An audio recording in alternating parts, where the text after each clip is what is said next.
part of the reason that Gray had to keep his aircraft covered when he would go places like under a tent is because people would take a souvenir. They would literally cut little bits of the canvas from the wings off of the plane, which he needed that to fly the plane. I'm no engineer, but it seems like that, yeah, be a key part of the plane.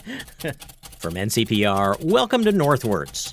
People, ideas, and conversations from and about Northern New York, Vermont, and beyond. I'm Mitch Teich. Support for the Northwards podcast comes from the J.C. Steiniger and M.E. McDonald Charitable Fund at Adirondack Foundation in support of the Adirondack Foundation, building stronger Adirondack communities. Testing, is this thing on? Jetson! All right, cool. Hey, Ethan. Hey, Mitch. Ethan Shanty is our producer, and he joins us at the beginning and the end of Northwards to kind of talk about stuff. We like stuff here. You know, I was walking my dogs the other day, and we both live in Potsdam. Yep. And there was this interesting moment where a jet airplane flew over us. Oh, how did Muesli like that? She was totally fine. She was curious about it, but Okay. it didn't freak her out the way that snowplows freak out Linus the cockapoo. Uh-huh.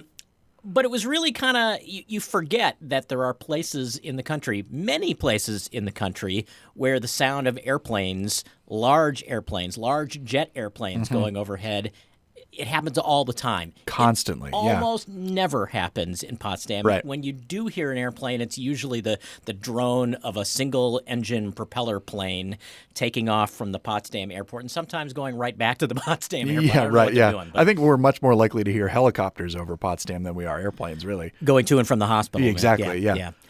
So it was kind of strangely and pleasantly out of place for just a minute.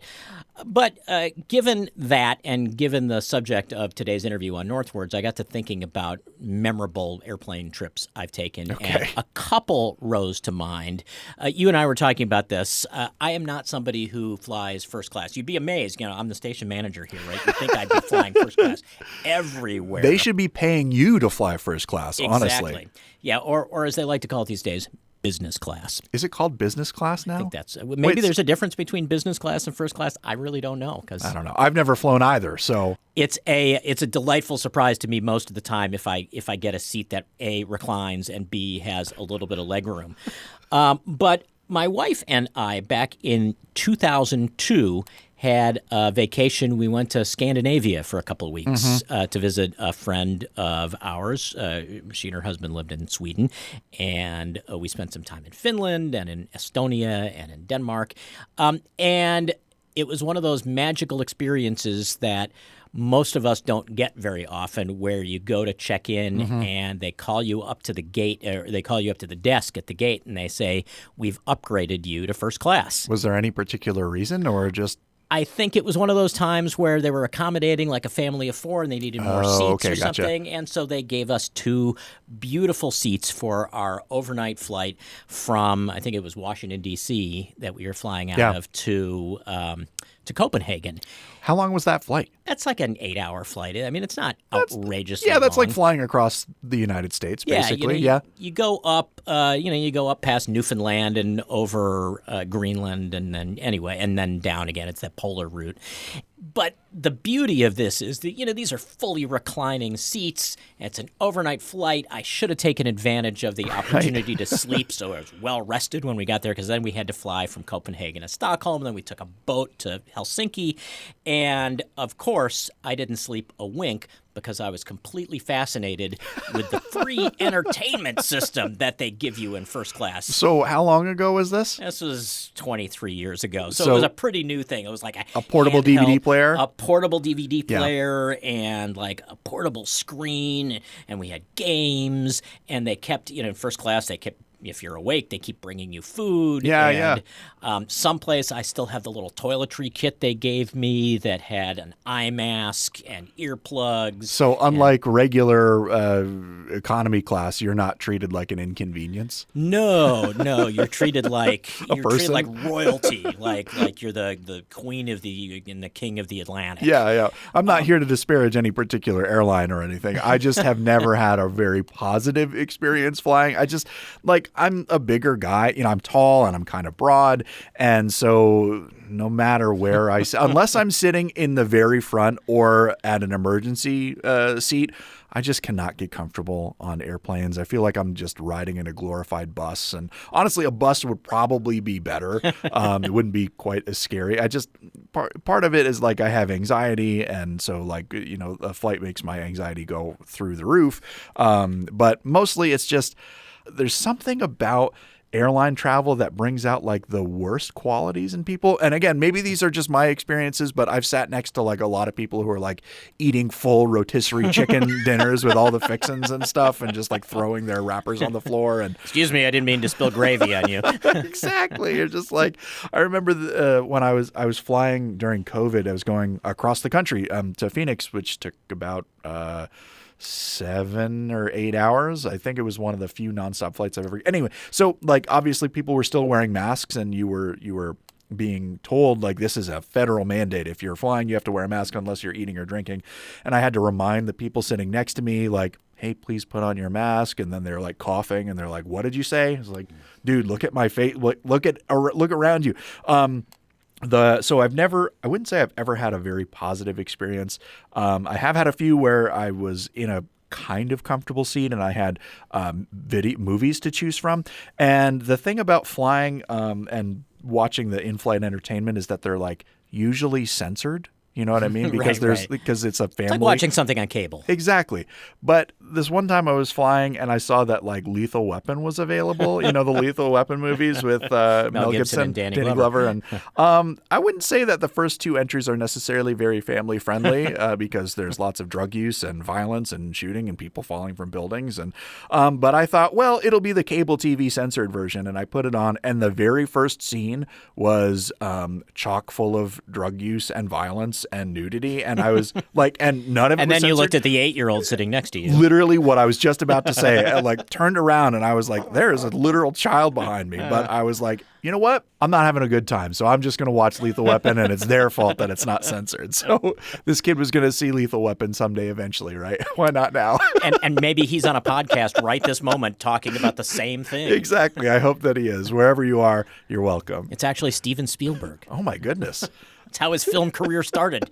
So Steven Spielberg went for it was a time warp kind of situation. Sorry. So where did did the time warp take place? Somewhere over Virginia, or how did he get there? Well, haven't you ever seen that episode of The Twilight Zone where they're on the airplane and it goes back to prehistoric times during an electrical storm? Oh, I think I've said too much. Spoiler alert. For a 70-year-old show. Yeah. Anyway, so yeah, we're talking about flight on today's episode of Northwards. And we talk with a really cool woman named Aurora Pfaff, who is a flight enthusiast, I think we can say. A flight nerd might be another way of putting it. She loves flying. She loves flying. She loves everything about flying. She loves history. And she wrote this really interesting book about the history of aviation in the Adirondacks, called Aviation in the Adirondacks. An appropriate title. Literally, if you have any question about the history of planes in the Adirondack Mountains, she is the person to ask. But she also has such a great way of expressing her love for the subject that it was a really interesting conversation when we first had it last year. So I thought this was a great time to go back and listen to it again. So Aurora Pfaff, thanks so much. Yeah, thank you. It's exciting to be here. Okay, I don't know where you grew up, but I gather young Aurora was into flight? Yes, that's correct. Young Aurora was, from a very early age, completely fascinated by the world above, by deep space, by everything that is above us. Wow, that was articulated really badly. Well, yeah.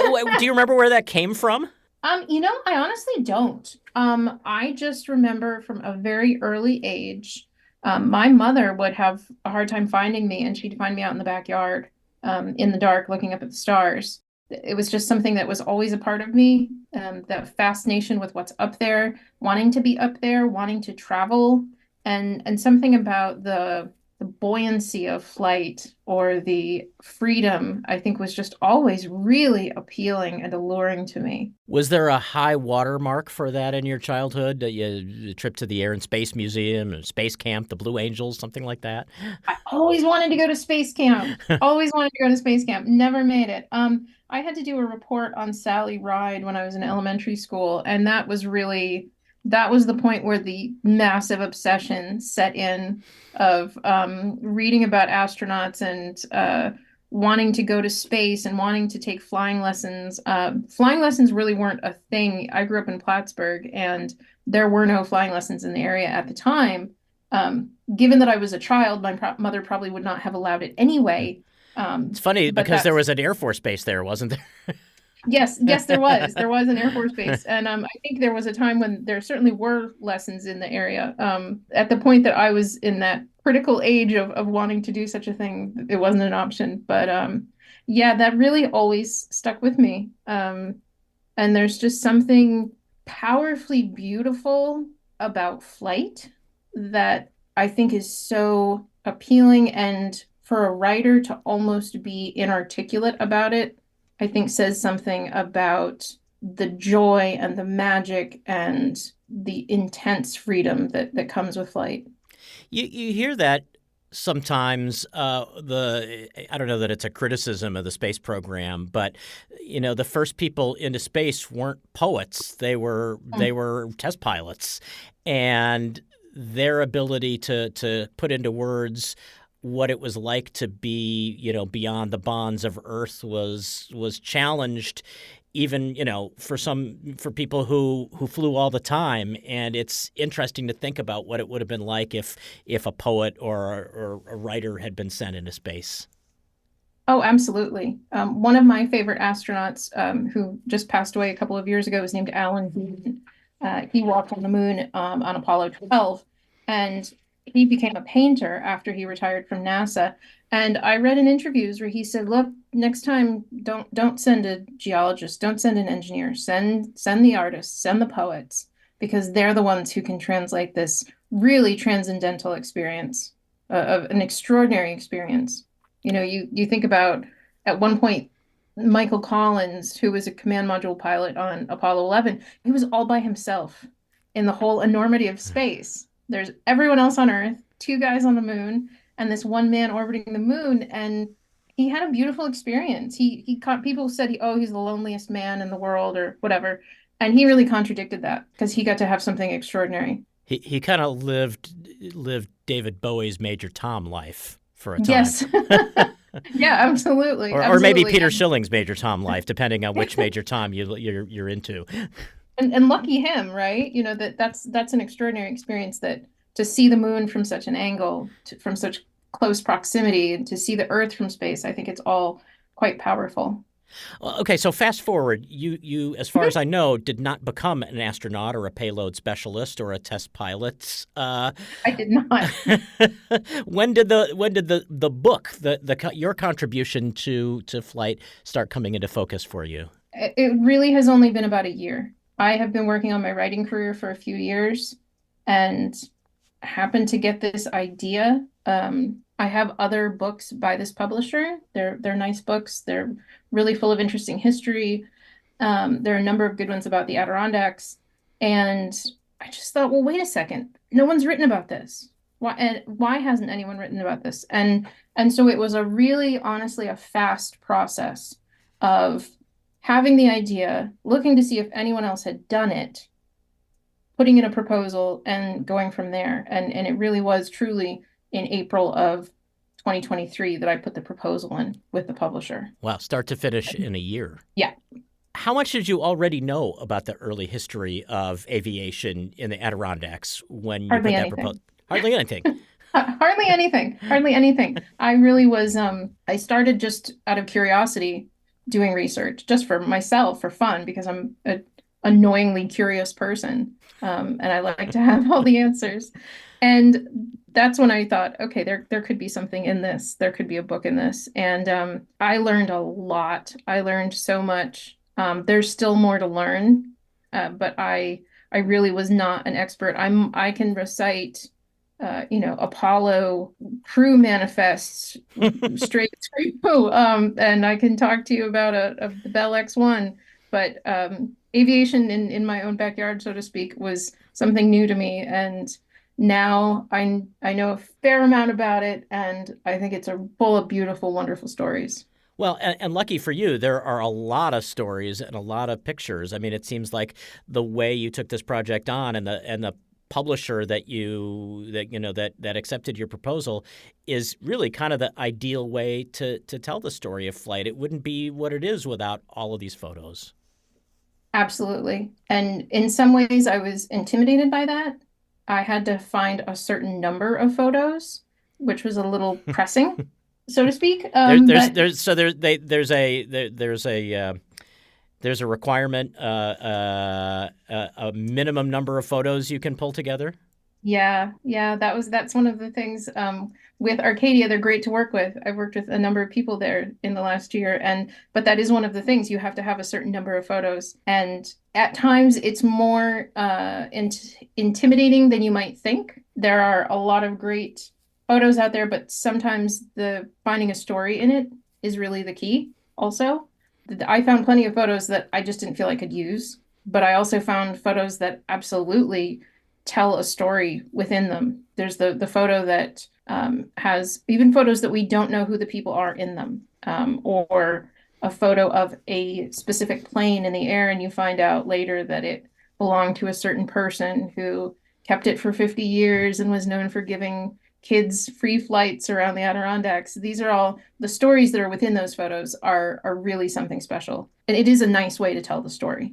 Flying itself is very visual. Being up in the air is very visual. So to be able to share that with readers is pretty exciting. So, where did it all begin? What is the first documented flight in the Adirondacks?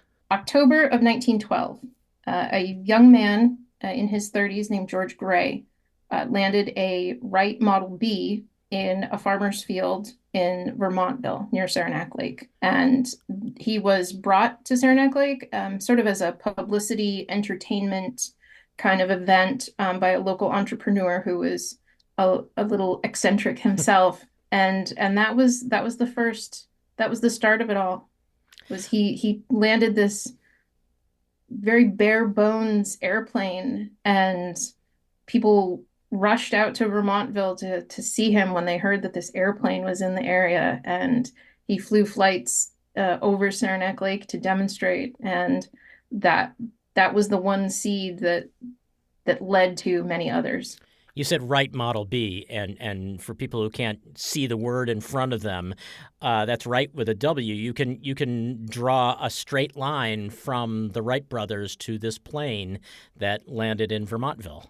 Yes, from the plane and to the pilot. In fact, Gray was trained at the Wright School of Aviation, Wright Flying School in Ohio, which was started by the Wright brothers. So not only were they behind the aircraft, but they were behind actually teaching the pilot himself. We should also note that he landed in Vermontville. That was not where he intended to land, right? No, no, he was heading for Saranac Lake. Adirondack weather, as a lot of us know, can be unpredictable. He was in the vicinity of Whiteface, and he was facing bad weather. Didn't really exactly know where he was, but knew that he needed to get down on the ground pretty soon.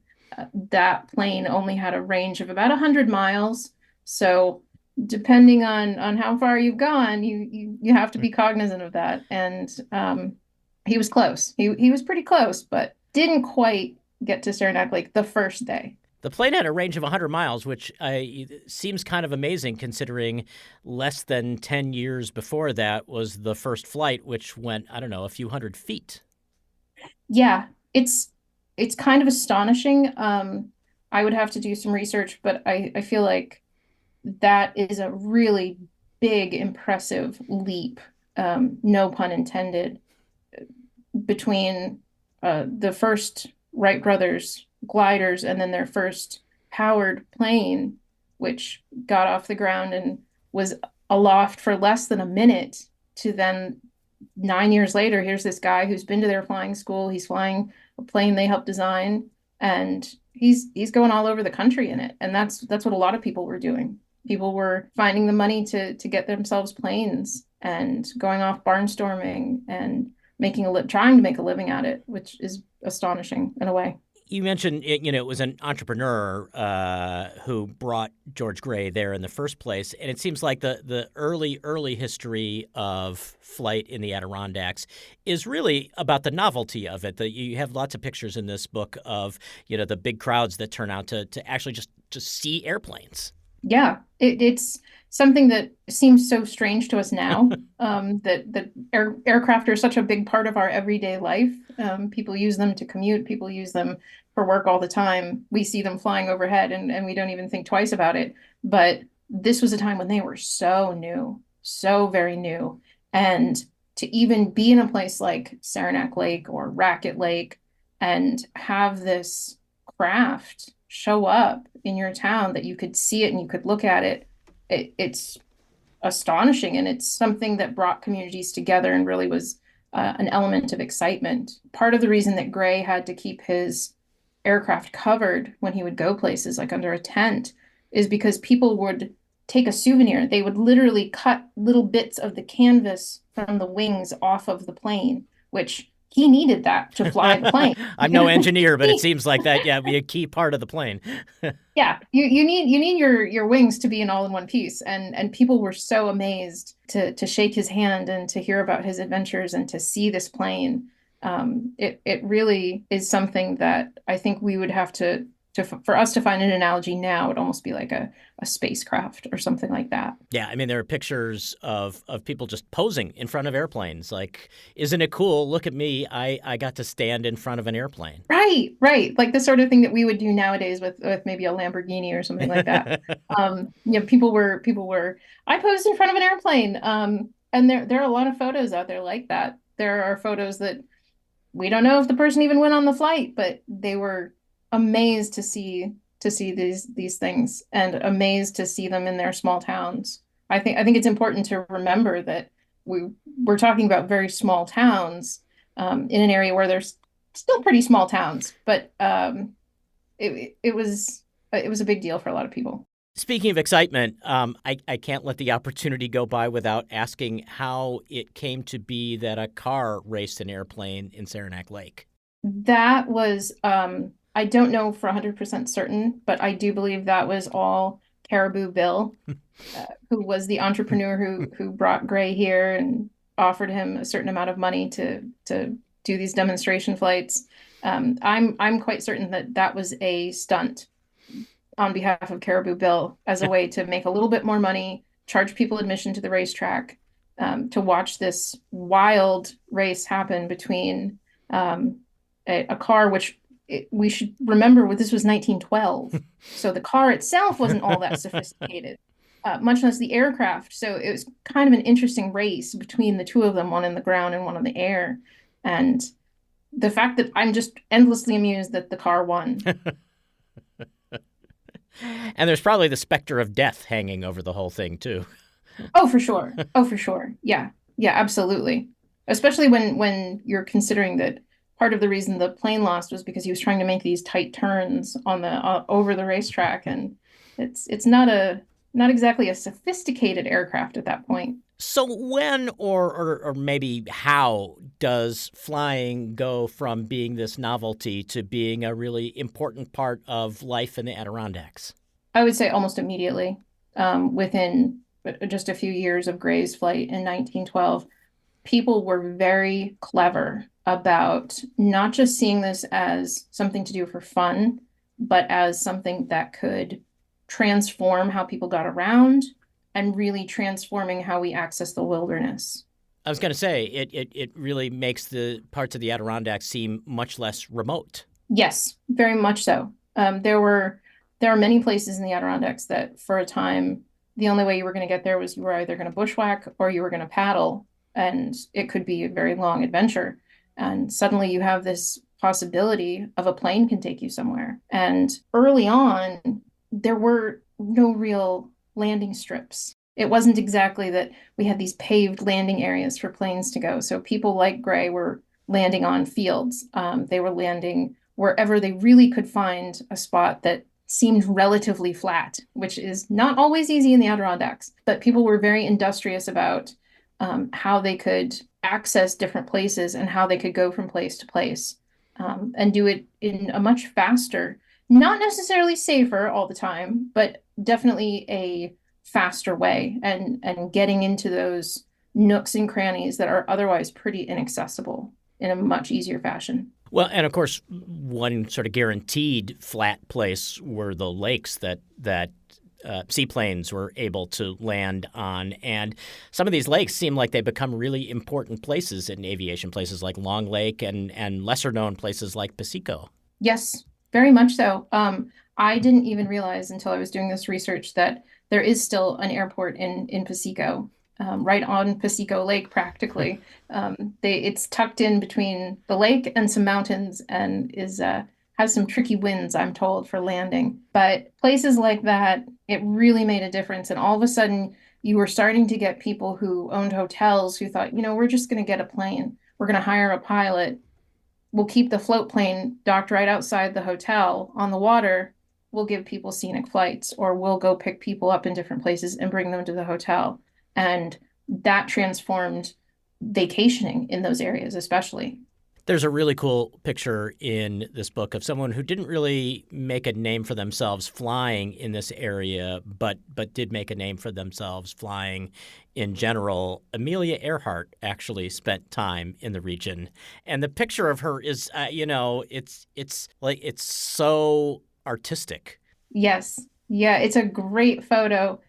I think, the dream would be to say, oh, yes, Amelia Earhart flew in the Adirondacks, and here we have this great photo of her in her flying jacket. That's not the reality, but the reality of what did happen, I think, is still pretty interesting, because here's someone who was at the time just an ordinary girl on vacation with her mother. And it's really just a snapshot of her at Lake George, where she and her mother were renting a cabin or cottage. And she's sitting sort of silhouetted in front of the window, and she's got that distinctive, messy, short haircut, sort of sticking out all over the place, and there's a cat with her. And so this really sort of sweet silhouette of a young woman relaxing and enjoying a peaceful moment in a part of the world that we all know really well, prior to this big, exciting life that she would lead as a pilot, and ultimately tragic, I think it's kind of poetic. Yeah, yeah. I mean, it's a picture that could be of anyone, but that it is of Amelia Earhart. Just it's a goosebump moment. Yeah, I'm glad you think so. I think that's one of those things where you, as a writer, you think, do I really want to include this? Should I? Is it as relevant? But I'm glad that I did, because I do think that that's one element of the overall story of aviation in the Adirondacks, of the people who did fly here, who had some sort of transformative or interesting moment in the Adirondacks. All right, so you alluded to this. You have flown here. There Yes. is a big difference between loving the idea of flight and researching people who flew 100 years ago and becoming a pilot yourself. When did that inflection point happen in your life? What was it that convinced you that, okay, I'm going to slip the surly bonds of Earth? I love that quote. I'm so glad you used that. That's one of my favorite quotes to use. It had to do with work. I had wanted to take flying lessons for many, many years. It just never happened. There were a couple of times when I got as far as scheduling something and it just fell through. It didn't work out. And a friend of mine from work went on a flight with a local company, Adirondack Aviation Academy, that operates out of the Lake Clear Airport here in Saranac Lake, and also Lake Placid. And he went on this flight and he wrote about it for work and asked me to review the writing. And I was so taken by his expressions. And this is somebody who's not a professional writer, but who was just being honest about what that experience was like and the excitement. I really said in that moment, I have to do this. This is something I have to do. And I immediately signed up for a first introductory lesson and found it to be an exceptional experience, perhaps even more so than I anticipated. So the reality really met the anticipation. Oh yeah, for sure, for sure. I think it's different for everyone. I've spent a lot of time in the last year, even reading about contemporary pilots, people who make it their career, working for airlines, bush pilots. It's really an interesting thing, the different reactions people have to that experience. And I was fortunate enough to do it with maybe the right instructor, maybe it was the right time, the right plane, and find that it was a simply exhilarating experience. It's almost hard to describe. You have this balance of gravity and lift, and you're just this little insignificant thing kind of floating up in the air, bobbing along on the currents of the wind, that it's profound and it's exciting. And Slightly terrifying at times. and you've gone on to take more lessons than that first one. Yes. Yeah, I've taken a few lessons. My last lesson, which was probably about a year ago at this point, did actually, with some help, land the plane on the runway. And my instructor's a great guy. His name is Mike, and he kept having to tell me to sort of relax my grip on the yoke because I was really white knuckling it, It's hard. It's hard because you feel like, okay, at any moment I could kill us. And getting over that feeling is an unusual experience. And it's not easy, but it's all part of the training, I think, a part of giving yourself up to flying, giving yourself up to working with the plane. Yeah, I've enjoyed my lessons very much. I tend to want to spend more time just looking out the window than I necessarily do finessing my skills, which I think is to my detriment as a student, as a potential pilot, because it's just so beautiful up there, especially when you're in a small plane. It's just you and one other person, and you're just looking around at all of this amazing gorgeousness that is the Adirondacks. It's very special. Do you think you would have had that same feeling? You would have fallen for the experience of flying, if not for the location, if you were working in Kansas or or Nebraska or something? I mean, is this wrapped up in the Adirondacks for you? I think it probably is wrapped up in the Adirondacks. I think I would have enjoyed it. I have been to Nebraska. I'm not particularly fond of that state. No offense to Nebraskans. It's a little dull to drive across it, as I have done. And it's a little long to drive across it. Yeah. I would think a plane would be the perfect way, but no, and I do think that there is something about being in the air in that context that I feel like the rest of the world feels big and small all at the same time. And so do you. You feel big and small at the same time. I do think that the Adirondacks, by virtue of the mountains and the winding rivers and these small lakes, there's something very special about that geography that I think makes a huge difference. Absolutely. So I think had I learned to fly a plane in Nebraska, for example, or Kansas, I probably would have still enjoyed it. I don't think it would have been as meaningful of an experience for me.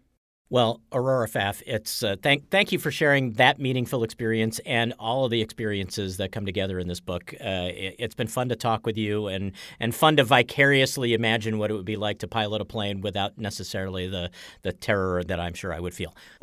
You're very welcome. And thanks so much. It's been a really great experience to chat about it and to share some of these stories. And congratulations on the book.